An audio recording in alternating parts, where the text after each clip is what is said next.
After waking up, Haruto prepared to leave for the start of his classes. Char explained that Haruto had been assigned to Class C based on his entrance exam results, but she thought that he would be moved to Class A right away after the regular evaluations, although Haruto didn't like the idea. Afterwards, Haruto noticed that all his classes were difficult and were usually taken by seniors, so Char explained that she didn't pick classes that would be too easy for him. Haruto was troubled at first, but he thought he could use it to disappoint the professors and get himself kicked out. Then he immediately left for his class, but Char stopped him as she asked for a hug before letting him go, and she even hugged him tighter when he complained about how long she was hugging him. Haruto and Lisa were greeted by Iris after coming out of his dorm. Iris seemed to notice that Lisa was a dragon, but she thought it made sense since she was Haruto's attendant, so she just happily introduced herself to her. Iris couldn't believe that Haruto was just in Class C, but she thought he would be promoted to Class A in no time. Lisa asked Haruto if Iris was really a human. She still couldn't tell if she was a human or a demon.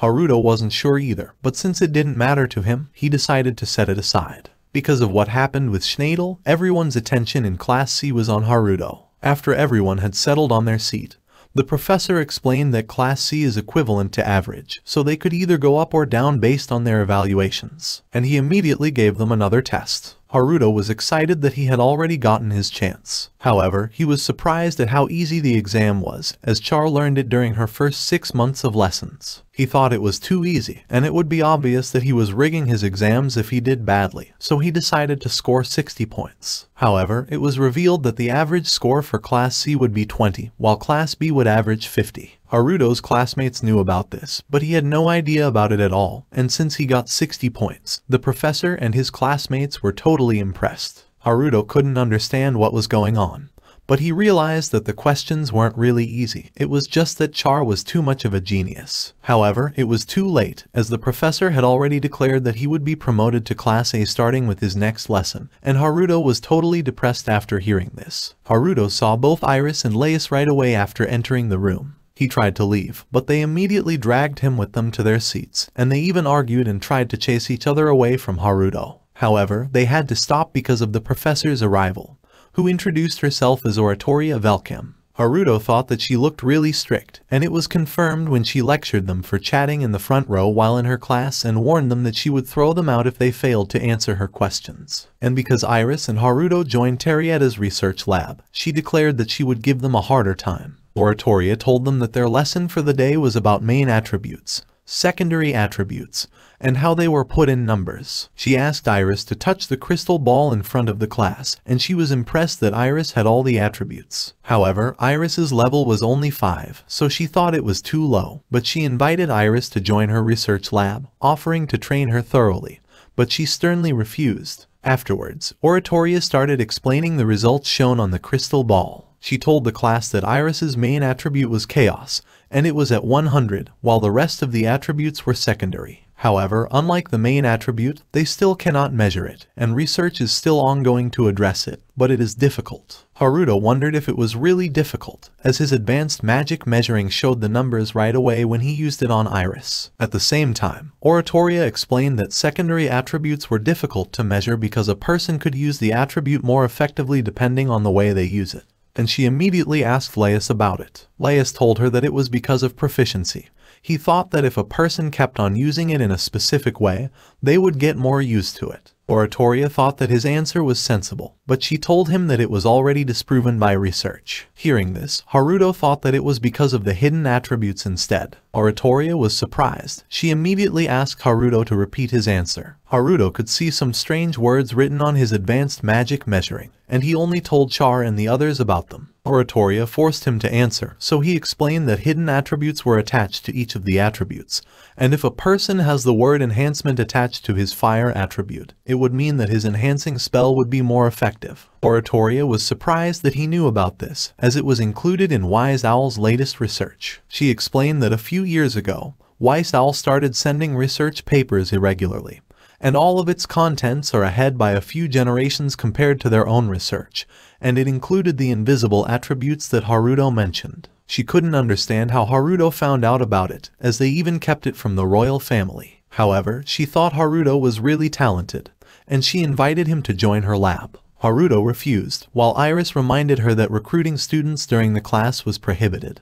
But Oratoria didn't care, and she tried recruiting Iris as well. Afterwards, she thought Haruto might be Wise Owl.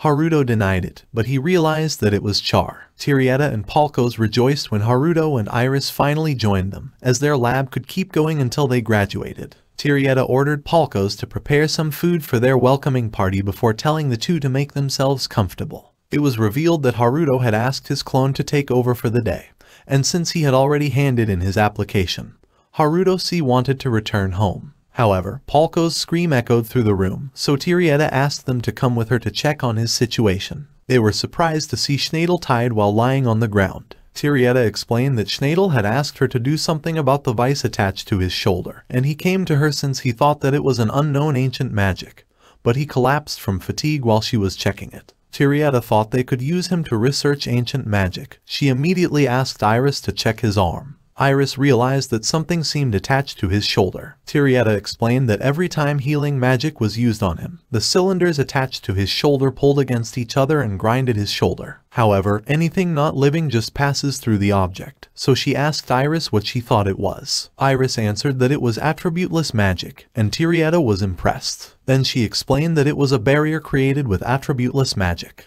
Haruto was surprised that she knew, but he thought it was impossible that she figured that Haruto did it. At the same time, Tirieta asked him the difference between modern and ancient magic. He told her that ancient magic existed long ago, so Tirieta gave him a disappointed sigh before asking Iris instead. Iris explained that ancient magic is not restricted by attributes, and Tirieta added that some of its spells don't use magic energy, while modern magic's energy wouldn't even last for 12 hours. And since the barrier attached to Schneider's shoulder had already lasted for over a day, it was ancient magic. Iris was surprised that someone could still use ancient magic, but Tirieta was still unsure since only a person above level 80 can use it. Iris declared that it wasn't her, and Tirieta could tell that she wasn't lying. And to find out who really did it, she woke up Schneider with multiple slaps. He tried to threaten her with his status, but Tirieta didn't care, and she just told her that she couldn't remove the spell, so he would have to tell them who cast it as he was the only person who could remove it. Schneider told her that he didn't know who it was since the person was clad in black and had a strange voice. However, Tirieta could already tell who it was based on this little information. She asked Haruto about the ally of justice in Zenfi's territory. She could tell that he showed up in the capital the same time Haruto moved there. Haruto tried to deny his involvement, but she was still planning to find out the reason why he had been recommended by the king. Haruto still said that he didn't know, but Tirieta only got excited to find out what he was hiding. At first, she just suspected that he was hiding his knowledge about ancient magic, but later on, she even thought that Haruto was actually the person clad in black, and she told him to spill everything with a threatening tone. Haruto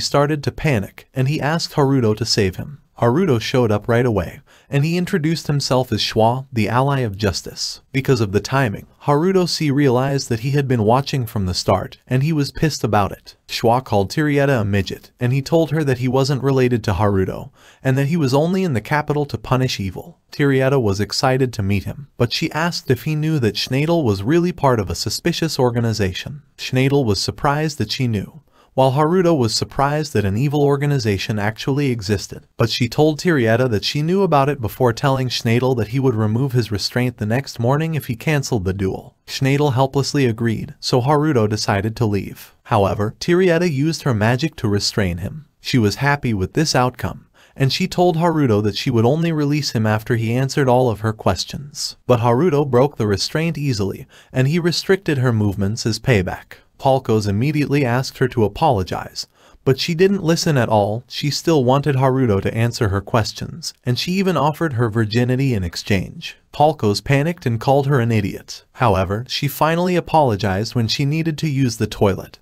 but he only released her after he left the room. Thank you all for watching. Don't forget to drop a like if you enjoy this video, and please subscribe so you won't miss the next part. And just comment down any anime you want to see in this channel.